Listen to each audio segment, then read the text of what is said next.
सजन सुतलो में करेला बड़ी गजन करेला गरम मोर इंजन बाजे पोए पोए धीरे धीरे हमर दबावे हॉर्न बाजे पोए पोए धीरे धीरे हमर दबावे हॉर्न बाजे पोए पोए काबिए सले कर क्या बतावे ड्राइवर बोलमुआ हाफतावे काबिए सले कर क्या बतावे ड्राइवर बोलमुआ हाफतावे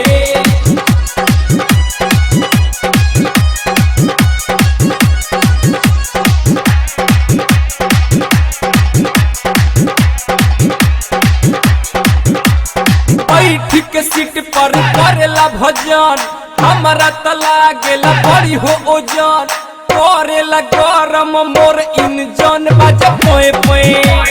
धीरे धीरे हमार दबावे हॉर्न बाजे पोए पोए धीरे धीरे हमार दबावे हॉर्न बाजे पोए पोए दाबिए सले दरजा बतावे ड्राइवर बोलमुआ हाफतावे दाबिए सले दरजा बतावे ड्राइवर बोलमुआ हाफतावे। आप सुन रहे हैं मैग्नेट म्यूजिक के माध्यम से मार्शल में पार्सल करके सिंगर सागर शैलेश प्रियंका पांडे।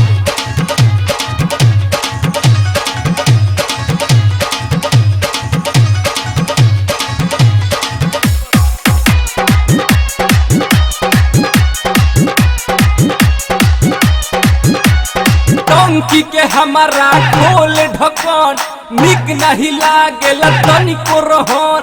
करेला गरम मोर इंजन बाजे पोए पोए धीरे धीरे हमार दबावे हॉर्न बाजे पोए पोए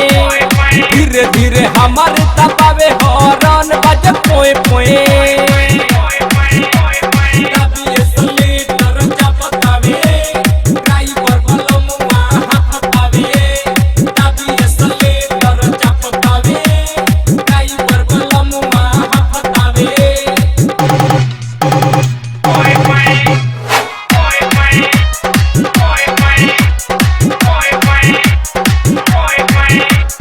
जीतू जितेंद्र लागला निमन मैग्नेट म्यूजिक के आइल बस जन करेला गरम मोर इंजन करे पोए पोए